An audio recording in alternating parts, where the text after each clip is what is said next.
Okay, so good morning everyone. Today's topic will be on the endocrine system, no? So the endocrine system is actually made of a group of organs that are composed of glands, no? Meron silang secretory cells that release hormones, no? Itong pinagkaiba nitong endocrine system from our usual glands. Yung mga glands dito, they don't have ducts, 'di ba? Kasi naalala nyo dun sa epithelial lecture natin, di ba? Pag meron tayong glands, ganyan. Asan yung aking pangalati? When you have glands, they usually look like this, yung ganito. Okay? Di ba? Ganyan yung cells niya. Sorry. Okay? They release their secretions dun sa may lumen ng gland.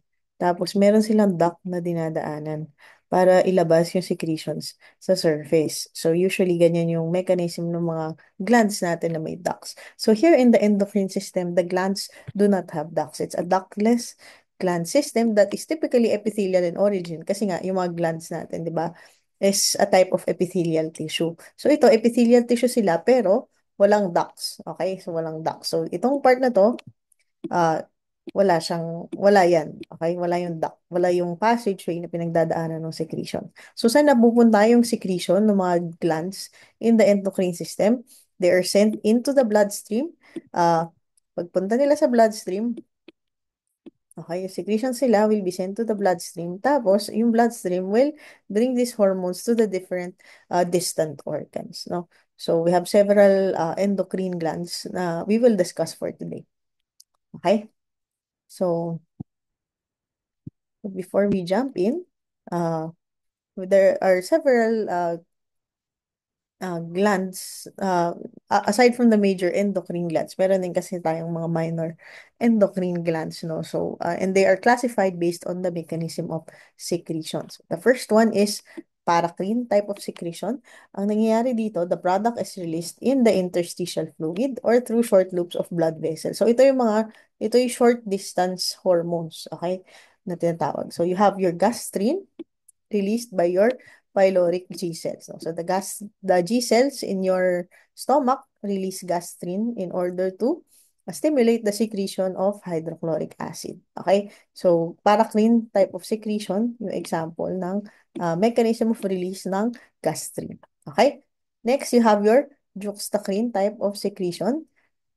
The product remains on the secreting cell's surface or adjacent extracellular matrix, and then the target cells are affected when they make contact. No? So examples of which are your embryonic and regenerative tissues. Okay? So ito kailangan juxta. So juxtapose, kailangan malapit siya. So kailangan adjacent. Okay? So tandaan nyo, when you are regenerating uh, uh, tissue or when you are rapidly dividing, ito usually yung mechanism of secretion ng mga hormones released in that type of tissue. Okay? And then you have your autocrine type of secretion. So autocrine, so self, the product released may act on the cells themselves. So gumawa siya ng hormone para stimulate yung sarili niya. So, an example of which is your insulin-like growth factor. Okay, it's insulin-like growth factor. So, tandaan nyo na lang yung different examples and your definition ng mechanism of secretion, yung ng paracrine, juxtacrine, and autocrine types of glands. Okay? So, now let's go to the major endocrine glands found in the endocrine system. Of course, the first of which is your pituitary gland. So, your pituitary gland is also known as the hypophysis. The hypophysis is located in the sella turcica of the sphenoid bone. So, if naaalala nyo yung structure ng ating uh, uh, nung nasal cavity natin, di ba? You have a person here. Wait lang, drawing na lang natin since nakalimutan ko lagyan ng picture. Meron kang tao. This is the nasal cavity, di ba? Di ba? So, sa taas niyan, actually, dito sa bandang likod, merong parang saddle. Okay? Saddle. They call it the Turkish saddle or sella turcica. Kasi mukha siyang saddle, yung inuupuan kapag sumasakay ka ng kabayo. So, we call it a Turkish saddle or sella turcica. It's part of the sphenoid bone. Okay? Sphenoid bone. Dito nakalagay itong si pituitary gland. So, para siyang nakasabit na ganyan dyan. Okay? yung ating pituitary glands. Okay, your pituitary gland is a gland that originates from uh, the ectoderm, no? Ectoderm. So, ectoderm, yung kulay blue. Ectoderm. Pero there are two types of ectoderm from which it originates. Meron galing sa nervous system, meron galing sa mouth area. Okay, so from the neural ectoderm, you get the posterior portion of the pituitary gland known as the neurohypophysis. Kasi nga neuro, galing sa neural ectoderm, galing sa neurohypophyseal bud. So, very uh, madaling tandaan. Basta yung posterior, it's neurohypophysis. Galing sa neural ectoderm. Yung anterior pituitary gland mo naman is galing sa oral ectoderm. Okay? Oral ectoderm gives rise to something called the Rathke's pouch. Okay? The Rathke's pouch is also develops into the adenohypophysis. Okay? Adenohypophysis or anterior pituitary. Okay? So, anterior or adenohypophysis is this one. Okay? So, galing siya sa oral ectoderm. Okay?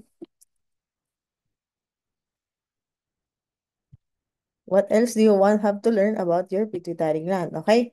Yung sinabi na natin, your pituitary gland is divided into two. You have the anterior and the posterior pituitary. The anterior is adeno, so madali naman siyang tandahan kasi parehas silang A. And the other one is posterior. Okay? So, you have your anterior and then your posterior pituitary, which is derived from neural ectoderm, kaya siya tinawag na neurohypophysis. Okay? Your pituitary gland has several different parts, no? Yung anterior, sorry, baligtad yung parts na ito, no? Okay? The posterior pituitary, yung pars nervosa, which is a downgrowth of the developing brain. Okay, so posterior pituitary, yung pars nervosa, it's a downgrowth of the developing brain. Okay, so ito, this is part of your this is the optic chiasm, daanan ng visual pathway. This is your hypothalamus, you know. So your hypothalamus is part of your diencephalon. So downgrowth of your hypothalamus, uh, ito yon. Itong color, dark brown. Okay? Itong dark brown na to. This one is your posterior pituitary. Okay? Okay? The parts of which, of course, may have your stalk, the infundibular stalk, and then itong parang sac-like thing na to, this is called the pars nervosa. Okay? Pars nervosa. Okay? This one. Okay? And then, you have your anterior pituitary gland. Your anterior pituitary gland naman has three parts. You have the pars tuberalis, you have the pars intermedia, and the pars distalis. Okay, so the pars distalis is this one. So, very obvious naman. Yung malaking parang bulge dito sa harap. That's your pars distalis. Okay? And then, the pars intermedia is the part between the pars distalis and the pars nervosa. Okay? Yung pars intermedia is the part between the pars distalis and the pars nervosa. Okay? And then you have your pars tuberalis, which is the part that covers that surrounds your infundibular stalk dito sa kabila. No? Paikot siya dyan ganyan.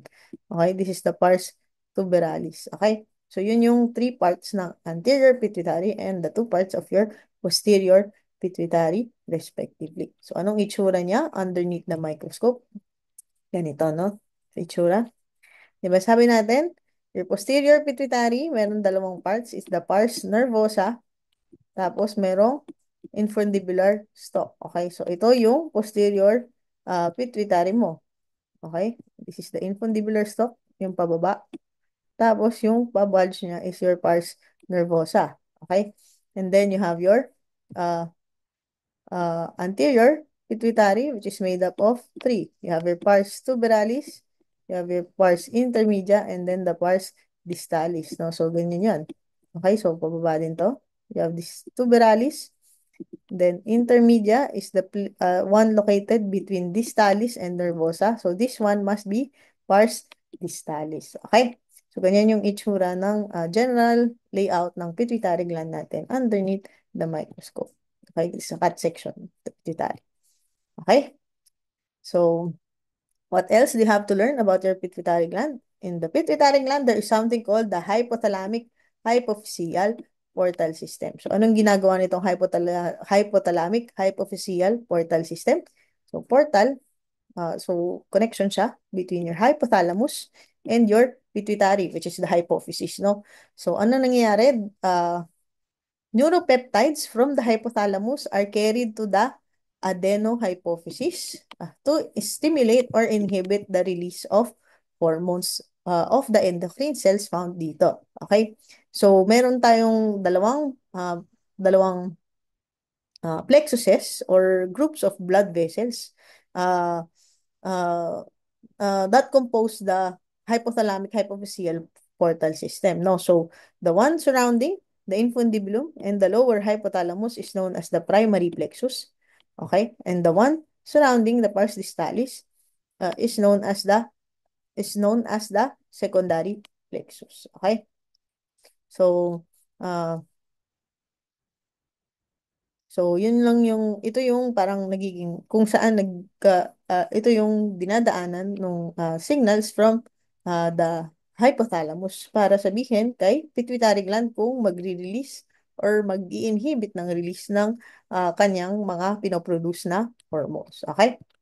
So, next, what else do you have to know? You also have to know about the hypothalamic hypophyseal tract. Yung kanina, ang pinag-uusapan doon is a blood vessel. Dito, it's nerves, no?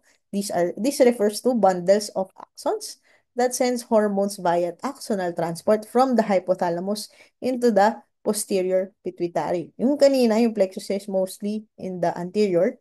Itong axons is in the posterior. Bakit? Because your posterior pituitary does not produce its own hormones. Okay? The hormones being released, or so to speak, by your posterior pituitary is actually made in the hypothalamus. Tapos, dinadala lang nila sa posterior pituitary. Okay? So, yung hormones being released in the posterior pituitary are your antidiuretic hormone or vasopressin and oxytocin. Okay? So, itong dalawang hormones na to were not made in the posterior pituitary. Rather, they were made in the hypothalamus, no? From their respective nucleus, okay? Or respective group of neurons found in the hypothalamus. Tapos, dinadala sila papunta sa posterior pituitary via the hypothalamic hypophyseal tract. Okay?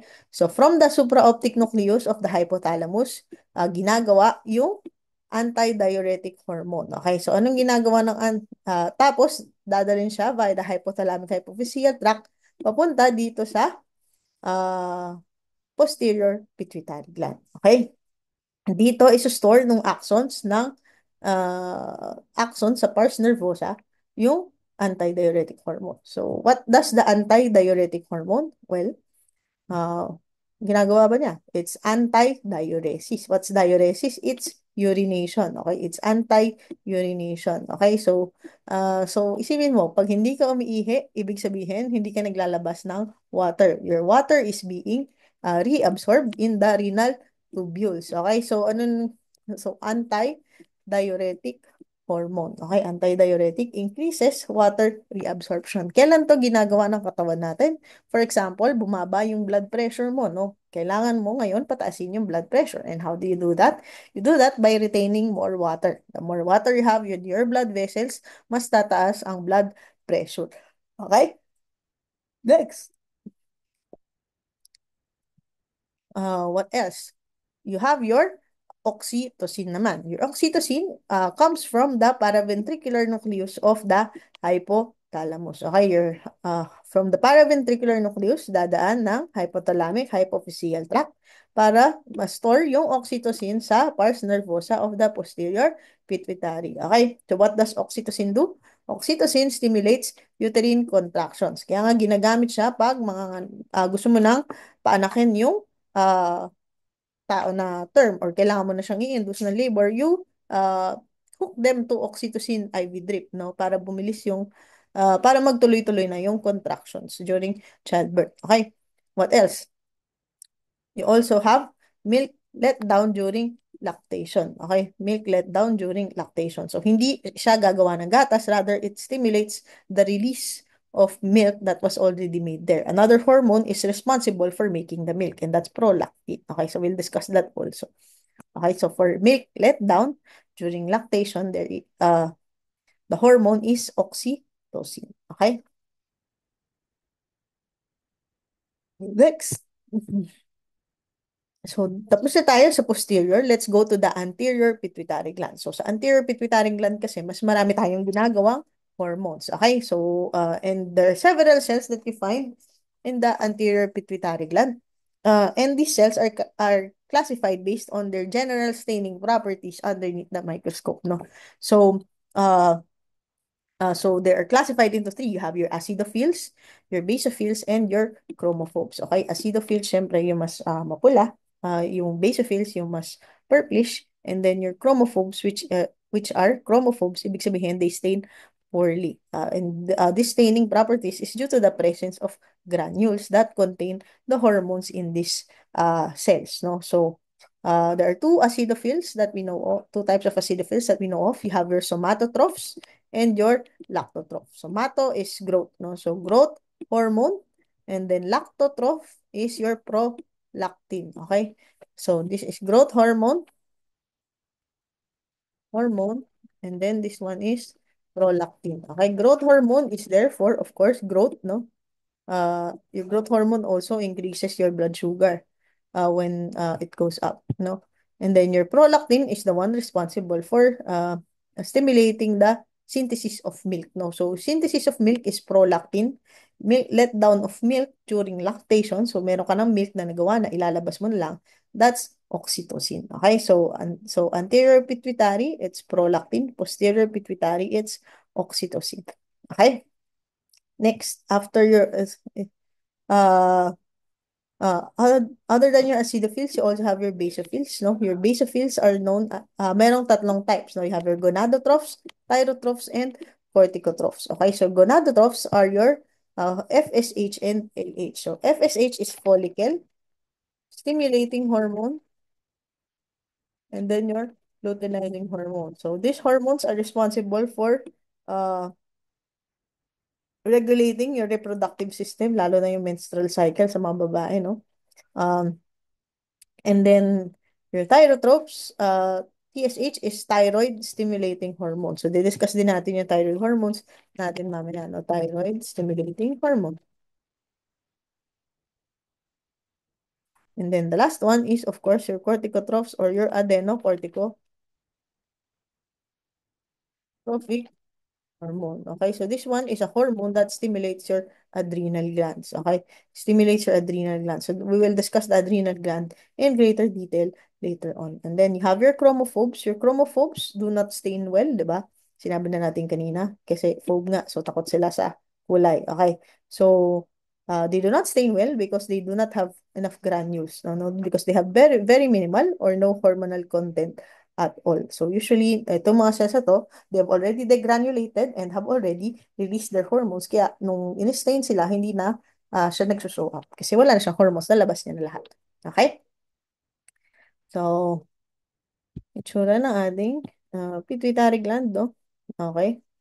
So, acidophils primarily made up of uh, acidophils primarily made up of uh, somatotrophs, di ba? And lactotrophs. And then you have your basophils. Your basophils are your gonadotrophs, like your FSH and LH, and then your thyrotrophs, such as your TSH, and then your ACTH, no? The adenocorticotrophic hormone. And then you have your chromophobes, okay? Chromophobes, yung mga poorly staining cells natin, na already released yung hormone sila, kaya wala na siya ganong granules. Okay? Chromophobes here. Okay? So, uh, So, ito yung summary ng ating uh, pituitary gland, no? So, you have, so here is your pituitary gland. It releases several types of hormones, okay? So, pero, what actually controls the release of the hormones of your pituitary? It's actually the hypothalamus, okay? The hypothalamus releases something called releasing hormones and inhibiting hormones, okay?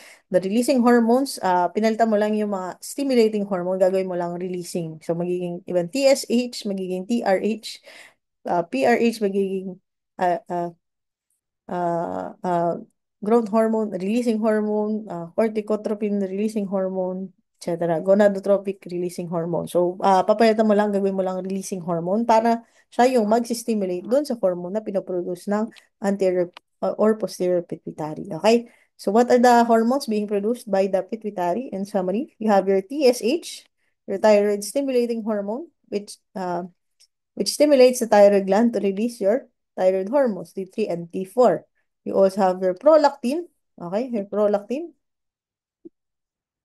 The prolactin acts on the mammary gland to stimulate milk production. Okay, production, not let down, production. Okay, and then you have your follicle stimulating hormone and luteinizing hormones that act on your gonads, no, to stimulate the release of sperm or egg cells. Okay, so kapag mag-ovulate ka na, di ba, nagkakaroon ng something na tinatawag na LH surge para ikaw ay mag-ovulate. So, tumataas yung levels ng luteinizing hormone para mag-release na yung follicles mo ng egg. So, didiscuss naman natin yun in the next meeting, no, yung reproductive system natin.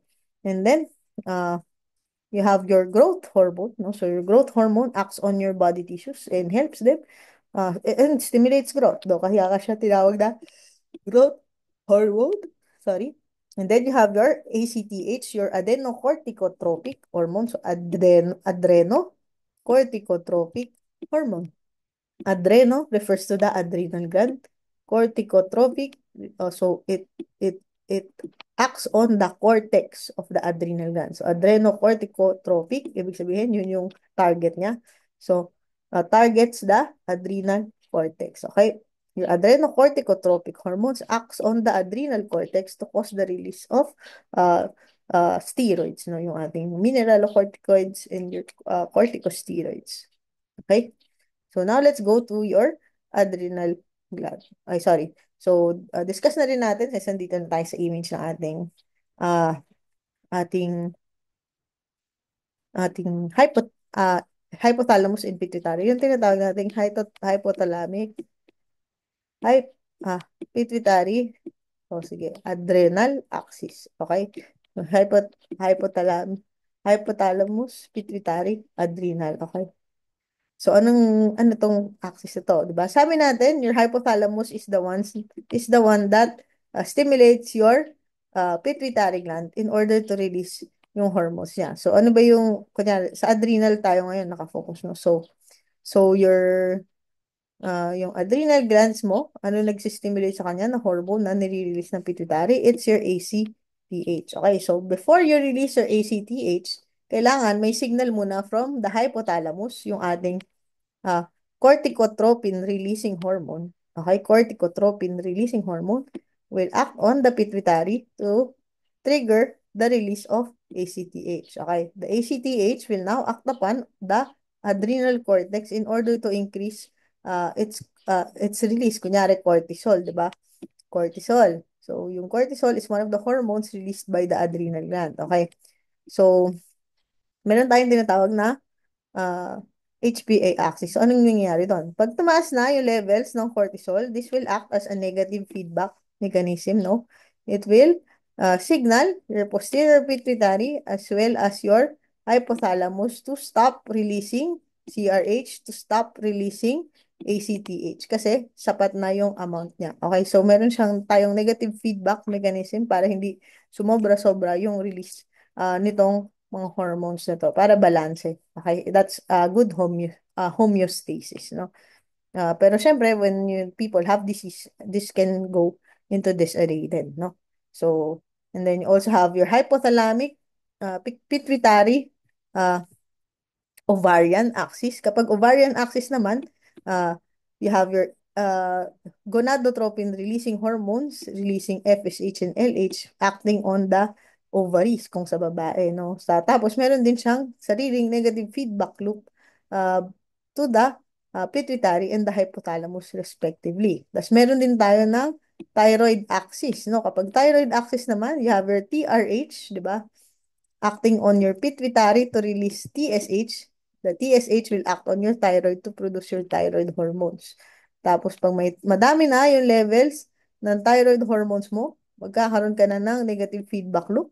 It will tell your pituitary and your hypothalamus to stop releasing your thyroid releasing hormone and thyroid stimulating hormone respectively. So itong hypothalamus and pituitary, meron siyang form na axis towards dun sa secondary and tertiary, uh, sorry, the primary and the secondary endocrine glands, no, na tina-target niya.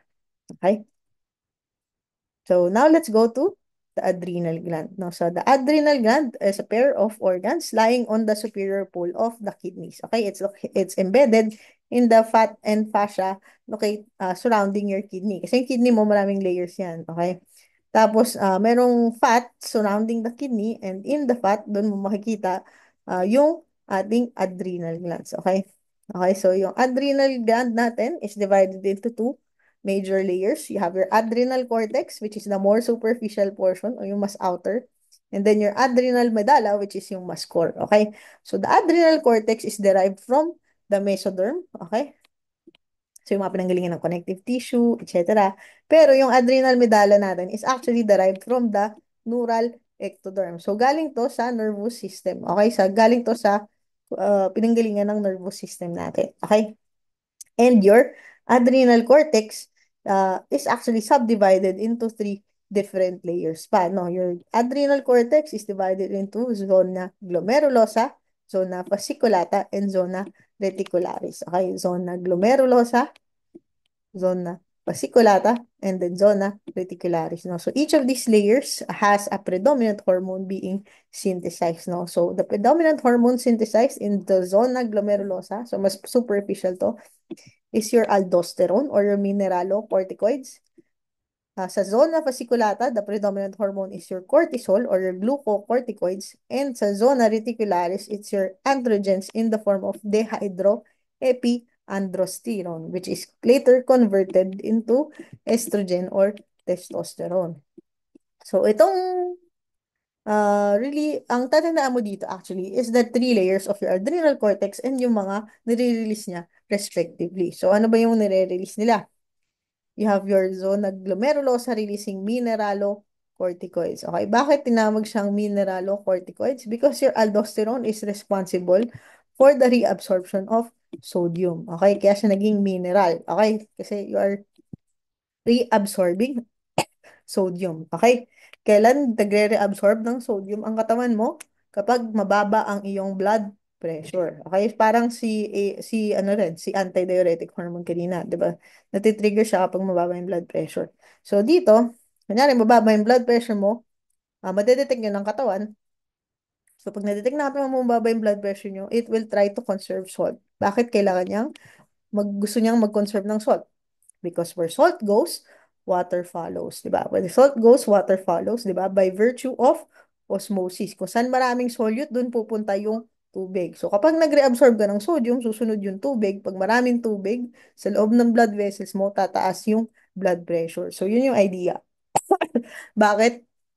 Pag mababa yung BP, nagre-release ng aldosterone para tumaas yung BP. Okay, so aldosterone is a mineralocorticoid kasi it's a cortical steroid that acts on mineral reabsorption. Okay?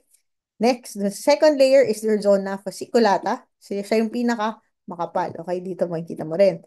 Your zona fasciculata mostly releases cortisol. Cortisol is your stress hormone. Okay, so stress hormone, this cortisol uh, increases in level when you are very stressed.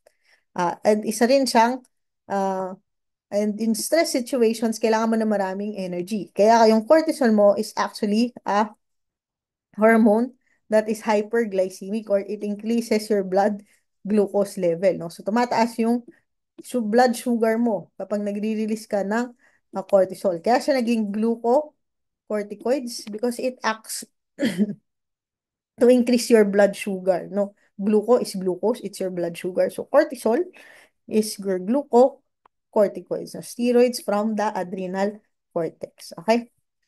So, next, you have your third layer, which is your zona reticularis. Okay, your third layer or your zona reticularis releases androgens. Of course, your androgens still mostly come from your gonads, ovaries, and testes. Pero dito sa adrenal glands, meron ding pinaproduce na konti. And the main form of androgen produced is your dehydroepiandrosterone. So, DHEA. Okay? So DHEA, this DHEA is later can be converted to estrogen and testosterone respectively. Okay? And then underneath the zona glomerulosa, fasciculata, and reticularis, you have your adrenal medulla. Okay, sa adrenal medulla naman, di ba sabi natin, adrenal cortex comes from the mesoderm, adrenal medulla comes from the neural ectoderm. Okay, so galing siya sa nervous tissue. Okay? Galing siya sa nervous tissue. Kaya ang nire-release niya is actually neurotransmitters to. Okay? Para siyang, pag inisip mo, para siyang neuron, no? Kunyari, meron kang neuron na magkasunod. You have a neuron, and then you have another neuron. Di ba? Usually ganyan. Okay? Pero isipin mo, yung neuron na yon ay walang axon, no? Ganito lang siya. Yung cell body lang siya. Okay? Isipin mo na yung adrenal medulla mo is the cell body of a neuron, no? Kaya ang nire-release niya is actually neurotransmitters. Okay? Your epinephrine and norepinephrine are actually neurotransmitters being sent into your bloodstream. Kaya nga, ang response mo when this increases in your blood is sympathetic response. It triggers your sympathetic nervous system, no? Nagkakaroon ka ng fight or flight response, okay? And the ones that releases this epinephrine and norepinephrine in the bloodstream are the chromaffin cells of your adrenal medulla. So, wag malilito dun sa enterochromaffin at sa chromaffin. Pag entero, ibig sabihin nasa GI tract yan. Pag chromaffin cells lang, you are referring to the ones in the adrenal glands, okay? The nature ng ating uh, adrenal gland cells underneath the microscope, no? So, sabi natin, di ba, you have two major layers, your uh, adrenal cortex and then your medulla. Okay, so cortex is divided into three. So, the glomerulosa, fasciculata, and reticularis. Okay, so yung sa adrenal glands natin, sa glomerulosa, you have pyramidal cells. So, para siyang mga pyramid that secrete aldosterone. Okay? Next, in the fasciculata, you have your large spongy-looking cells that secrete your cortisol or your glucocorticoids. And then, in the medulla, you have darker staining cells, no? Pag tinignan mo din dito, so yung pinaka-intense yung staining out of all the three layers. Uh, and these cells, they are smaller compared mo naman sa mga cells dito, and they are better staining, and they secrete your DHEA, which is the precursor for estrogen and testosterone. Okay?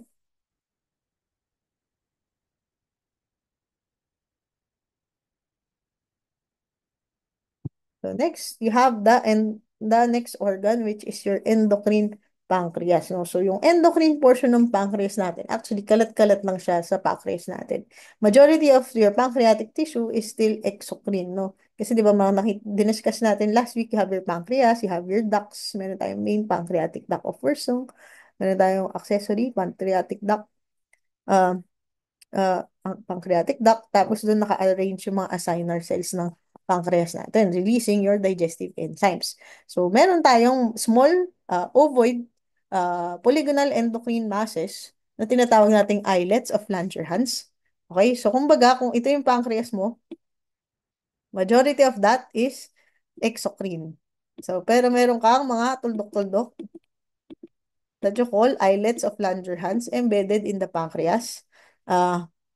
Mostly in the tail portion. No? Dito, ginagawa yung ating endocrine hormones ng pancreas natin. So, meron tayong different types of cells found in the endocrine pancreas. You have found in your islets of Langerhans rather. You have your alpha cells, your beta cells, your delta cells, and your PP cells. So, each type of cell releases a different hormone, no? Your alpha cells release glucagon that increases your blood glucose level. Your insulin, released by your beta cells, is the one that decreases blood glucose level. So, pag binigyan ka ng name ng hormone, tapos ang tanong sa'yo is yung effect on the blood glucose level, the default answer should be increase. Okay? Kapag tinanong ka ng random hormone, tapos tinanong ka kung ano effect on the blood glucose level, your default answer should be increase. Bakit? Because insulin is the only one that is capable of decreasing your blood glucose level. Okay? So, your glucagon increases blood glucose level. Anong ginagawa niya? Yung stored energy mo in your muscles and in your fat, tinutunaw niya para tumaas yung glucose mo. Okay? It burns your fat to make glucose. Meanwhile, your insulin decreases blood glucose level. How? By promoting the uptake of glucose into your cells. No? So, kunyari, ito yung cell mo. Cell mo kailangan ng glucose. Okay? Kailangan niya ng energy. So, how does glucose enter the cell? Hindi siya basta-basta nakakapasok. Kailangan meron siyang password. And the password is insulin. Okay? So, kapag marami kang insulin, mas marami makakapasok kasi mas maraming may alam ng password. No? So, or susi. Kunyari. May kailangan ng susi para makapasok yung glucose sa loob ng cell. Okay? At ang susi doon ay si insulin. Okay? So, pag mas maraming pumapasok, na glucose sa loob ng cell, ibig sabihin, there will be less blood there will be less glucose in the bloodstream. Kaya bumababa yung blood glucose level mo. Okay? Next, you have your delta cells. Okay, your delta cells of the pancreas secrete somatostatin. Okay, statin, so ibig sabihin, this is an inhibitory hormone. Somatostatin, so di ba, inhibits your growth hormone. Okay, di ba sabi natin, your growth hormone is the one that triggers growth. It's released by somatotrophs. Another name for your growth hormone is somatotropin. Okay, so ang opposite ni somatotropin is your somatostatin. Okay, so it inhibits your growth hormone at yung kamukha niya, nasa pituitary na nare-release, which is your TSH. Okay, your somatostatin also inhibits the release of other islet cell hormones. So itong iba, and as well as inhibits the secretion of hydrochloric acid by parietal cells. Okay, it inhibits the release of hydrochloric acid by gastric parietal cells. Okay, next, your last cells in your islets of Langerhans are your PP cells or your pancreatic polypeptide cells. Okay, your pancreatic polypeptide cells naman stimulates the release of your uh, pepsinogen and intrinsic factor by the chief cells. Okay, so wag malilito. Somatostatin inhibits hydrochloric acid secretion. Pancreatic polypeptide cells stimulates release of pepsinogen and intrinsic factor by your chief cells. Okay, so pancreatic polypeptide, pepsinogen, and IF. Okay, so next. Ano yung itsura ng ating endocrine pancreas, yung ating islets of Langerhans? Okay, so yung islets of Langerhans, they look pale staining in the background of your pancreatic tissue. Diba sabi natin, your pancreas, tapos meron ka lang mga dot, dot, dot. Okay? So actually, ang itsura nun, the exocrine pancreas is darker staining. Tapos meron kang white islands. Okay? Meron kang whitish or pale staining islands embedded in that pancreatic tissue. Okay, kaya tingnan mo to, yung surroundings niya, mas dark. Okay, so yung mas dark na nasa paligid na yan, that's exocrine. So itong nasa loob, this is your endocrine pancreas. Okay? Okay? So ito yung arrangement ng cells dito sa pancreas natin. Makikita mo. You have your alpha cells, your beta cells, and your delta cells, and your PP cells. So makikita mo, pinakamarami yung ating beta cells. Okay? Okay, we also have a lot of alpha cells, pero pinakamarami yung beta cells. Okay, and only some delta cells and PP cells. Okay? So, ano yung itsura ng pancreas natin underneath the microscope at higher uh, magnification? You can see capillaries inside your pancreatic islets. Kasi nga, these are endocrine organs, no? So, pag endocrine, it will release its hormones into the bloodstream. Okay, so dadaan siya doon sa capillaries nito pancreas natin. Okay?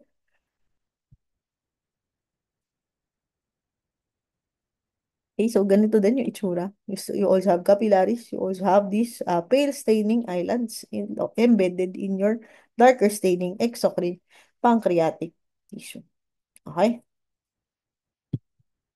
So next, you have your thyroid glands. Okay, your thyroid glands are glands located anterior and inferior to the larynx. Diba? Diniscuss natin yung larynx. This is your voice box. Nung last week, no? Sa ilalim ng larynx, nandun yung trachea. Okay? So, sa harap at sa baba uh, ng trachea mo, ay ng larynx mo, doon nakalagay si uh, thyroid gland. Okay? Ito si thyroid gland mo. The thyroid gland is made up of two lobes and it is united by an isthmus. Okay? So, kung naalala niyo pa yung mga landforms niyo, di ba? When you have two large land masses connected by a land bridge that you call that bridge thingy as an isthmus. So ito, dalawang lobes connected by uh, something in between. You call it the something in between as your thyroid isthmus. Okay? So, your thyroid glands are derived mostly from your endoderm, okay? Endoderm, actually galing siya malapit sa may dila, okay? So galing siya sa may dila, tapos bumaba lang siya papunta sa may leeg mo. So minsan makikita nyo yung mga ibang tao, meron silang mga bukol sa harap ng neck nila. Tapos o sasabihin nila, ano kaya to? Yung pala thyroid gland pala yun na kinulang ng pagbaba, hindi siya nakaabot sa leeg. Minsan meron din silang thyroid glands sa uh, on the pathway kung saan dumadaan yung thyroid gland pagbaba niya papunta sa heart na leg. Okay? So, anong types of cells ang makikita sa ating thyroid gland? You have your follicular cells and your parafollicular cells. Okay? Kasi yung thyroid gland mo consists mostly of follicles made of simple epithelium. So, since this is gland, so syempre this is epithelial tissue. No? And sa follicles natin, meron siyang mga follicles, so parang siyang bilog-bilog na ganyan. Okay? So the ones that make up these circular things are your follicular cells. Tapos yung mga cells sa pagitan, that's your parafollicular cells. Okay? So the follicular cells are the ones that secrete thyroid hormones, your T3 and your T4. No? So triiodothyronine and your tetraiodothyronine or your thyroxine. Okay, so anong ginagawa nitong T3 and T4 natin? Okay, si T3 and T4 natin increases your basal metabolic rate. So basal metabolic rate, kasi di ba, even when you're resting, your body burns calories by uh, performing basic functions to sustain life. Kasi kahit wala ka namang ginagawa, humihinga ka pa rin, yung ano mo, yung digestive tract mo, gumagana pa rin siya kung may natitira ka pang pagkain dyan. Siyempre, the process of thinking requires energy. So, marami ka pa rin binaburn na energy when you are processing your food, when your blood is circulating, or even as simple as breathing, meron kang base metabolism. No? So, the rate at which your body uh, burns through calories in order to accomplish this life-sustaining functions, yung tinatawag nating basal metabolic rate. Okay? Pag mas mataas yung basal metabolic rate mo, mas mabilis mag-burn ng energy. So, usually ito yung mas mapapayat na tao. Okay? Pag mas mabagal yung metabolism mo, di ba? Sabi, ang bagal na ng metabolism ko, tumataba na ako. Okay? So, yun yun. Kasi hindi siya masyadong mabilis mag-burn through the calories. Okay? So you have two hormones responsible for that, your T3 and T4. Okay, mas active si T3 rather, mas active si T3 than your T4. Your T4 can be converted to T3 pag mas kinakailangan. Okay? So itong dalawang hormones na to, your thyroid hormones, so pag nagkaroon, 'di ba, meron tayong may nakikitang taong may goiter, 'di ba? You have your uh, hyperthyroidism and then your hypothyroidism. Yung mga may hyperthyroidism, marami silang thyroid hormones. So their basal metabolic rate is very high. Kaya pag yung mga may hyperthyroidism, usually sila yung mapapayat, sila yung may init yung katawan, mabilis mainitan. Kasi ang taas ng kanilang basal metabolic rate, they are burning uh, through calories quickly. Okay? Meanwhile, yung mga may hypothyroidism, sila yung mga mas chubby, mas malulusog sila kasi mabagal yung metabolism. Okay? Kasi konti lang yung kanilang T3 and T4, kaya yung basal metabolic rate nila is not as fast. Okay? Next, you have your parafollicular cells, yung cells na nasa pagitan ng mga follicles ng thyroid gland natin pag sinilip mo under the microscope. Okay? And the parafollicular cells release calcitonin. Okay? So, calcitonin is something medyo maalala mo naman sa pangalan niya yung effect niya. Calci refers to the calcium. Tonin is tone it down. Okay, so pabababain mo yung blood calcium level. Okay, so yung calcium kasi natin, marami siyang effect, di ba? Kasama din siya sa muscle contraction, etc. So when you want to decrease blood calcium level, calcitonin, tone it down. So papababa ng blood calcium is your calcitonin. Okay, you release this one. Okay, so what does your thyroid gland look like? It looks like this. Di ba sabi natin, meron thyroid follicles. No? So you have epithelial cells surrounding these large pink masses called colloid. Okay, colloid. Okay, dito sa colloid na to, ginagawa yung thyroid hormones natin. Para siyang swimming pool kung saan nila ginagawa yung ating thyroid hormones. Okay? So, sa paligid ng colloid na yan, doon mo makikita yung ating thyrocytes or your thyroid epithelial cells. Okay? Okay? So, now when you look at this is the lumen ng follicle natin. Sa loob ng lumen ng follicle, meron tayong tinatawag na colloid. Okay? And the one surrounding this lumen is your thyrocytes or your thyroid epithelial cells. Okay? Pag-zoom in mo dito, no? These ones are your thyrocytes. This one is colloid. Okay? Then, sabi natin, you also have your C cells. Your C cells are your parafollicular cells. So, yung cells na to, makikita mo sa pagitan ng mga follicles. You don't see it dun sa may rim. Okay? You don't see it sa may rim. You see it sa paligid ng follicle. So, for example, here, you have a follicle over here. Tapos, you have C cells dito sa paligid niya. Okay? May thyrocytes. Okay? May thyrocytes. You have your C cells sa paligid, sa pagitan ng mga follicles mo. Okay? And the ones in the middle, yung mga pink masses na yan, that's your colloid. Kung saan ginagawa ang ating thyroid hormones. Okay? Lapit na tayong matapos. Okay?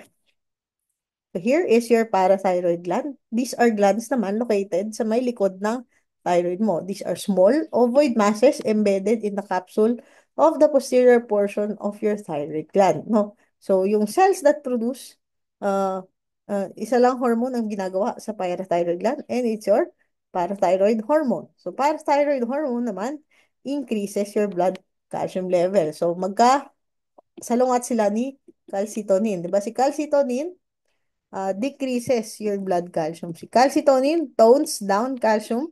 Si parathyroid hormone pataas. Okay, PT pataas increases blood calcium. Okay, and the ones that releases are your chief cells. Okay, so may chief cells dito, meron din chief cells sa stomach. Chief cells dito ang nire-release parathyroid hormone. Okay, so anong itsura um, ng ating cells of the parathyroid gland? You have dark densely packed cords of principal cells. Okay? Uh, uh, kapag medyo mas tumatanda na yung parathyroid glands, nagiging mas acidophilic and mas larger na yung mga uh, cells. We call it oxyphil cells. Okay, oxyphil.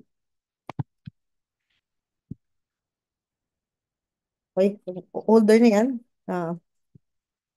You call them oxyphil cells. Okay? And then when you zoom it in, ganito yung itsura. You have your parathyroid glands. Okay? Sorry. When you look at your parathyroid glands in higher magnification, they have round central nuclei and pale staining cytoplasm. So, pale staining naman yung cytoplasm nila. Makikita nyo naman. Uh, And then, they form cords, so para silang mga linya, surrounding your capillaries. Kasi this is an endocrine organ. So sa bloodstream pa rin yung goal, kung saan mo i-release yung hormones mo para mag-act siya on distant areas. Okay? So yung blood calcium, so the increase in blood calcium of your parathyroid hormone is via resorption of bone. No? Kasi yung bones natin, di ba? Sinabi natin, your bones, isa sa mga cells responsible isa sa mga cells na makikita mo in your bone is your osteoclasts. Okay, si osteoclasts, yung mga macrophages sa bone, di ba? Um, when you undergo bone resorption, it releases calcium into the bloodstream. Okay? Pag nag-release ng calcium into the bloodstream, uh, uh, and that is due to the action of your parathyroid hormone. Okay, so your parathyroid hormone acts on your osteoclasts and encourages calcium release from the stores of your bone. Okay? Next. The last one is your pineal gland. Your pineal gland is also known as the epiphysis cerebri. Okay, epiphysis cerebri is derived, of course, from the neural ectoderm kasi nakita mo nasa gitnang-gitna na siya ng ating nasa gitna na siya ng ating nervous system. No? So, the main type of cell found in your pineal gland is, of course, your pinealocytes, no? Your pinealocytes release melatonin. Melatonin regulates your circadian rhythm or your sleep-wake cycle. Okay, so ano yung nag-stimulate ng release ng melatonin? It's your darker environment, no? Pag minom ka rin ng gatas, ganun. So, di ba sabi nila, kung gusto mo makatulog, you drink warm milk before bed. Ah, and make sure the lights are off. Hindi pwede yung cellphone ka ng cellphone ng madaling araw kasi hindi ka makatulog. Kapag hindi mo binitawan yung gadgets mo, no?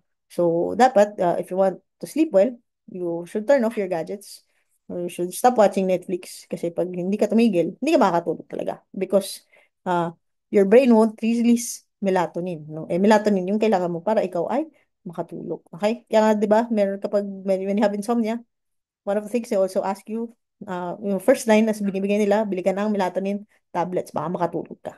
Okay? So, ito yon melatonin. Your brain should produce it naturally, assuming that you don't constantly bombard your brain with stimulus that prevents secretion of melatonin, such as bright light. Okay? So, ano yung key thing to remember regarding your pineal gland? Sa pineal gland, meron ka makikitang tinatawag na corpora arenacea. Okay? Corpora arenacea or your CA is also known as your brain sand. Okay? So, anong physiologic significance itong corpora arenacea? We don't know. Okay? Pero pag ginagamit siya usually as a marker for imaging para pag pag nag-x-ray or nag-scan sila, makikita nila uh, na nasa pineal gland nila. Okay? So, when you look at your pineal gland in higher magnification, you have the large cells with euchromatic nuclei. Pero capillaries are not as numerous as other endocrine glands. Okay?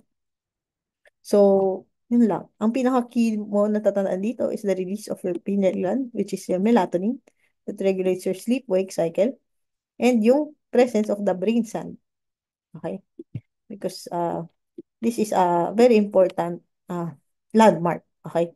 As far as brain imaging is concerned, okay?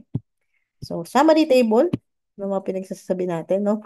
So, you have your adrenal glands, cortex, and medulla, di ba? The cortex, you have your cells of your zona glomerulosa releasing aldosterone, zona fasciculata releasing cortisol, and your zona reticularis releasing weak androgens in the synthesis of DHEA, no? And you have your chromaffin cells in the medulla releasing your epinephrine and norepinephrine, which are actually neurotransmitters. Pero ginawa silang hormones in this part. Okay? And then you have your pancreatic islets of Langerhans, di ba? You have different types of cells, alpha, beta, and delta cells, releasing glucagon, insulin, and somatostatin, respectively, as well as your PP cells releasing pancreatic polypeptide. And then your thyroid hormones release T3 and T4 as well as calcitonin. Your parathyroid, on the other hand, releases parathyroid hormone and your pineal gland releases your melatonin. Okay? So that's the last part of today's lecture. Are there questions regarding sa lecture? Okay, pag wala, let's see your grades. Okay, stop sharing. Wait lang ha.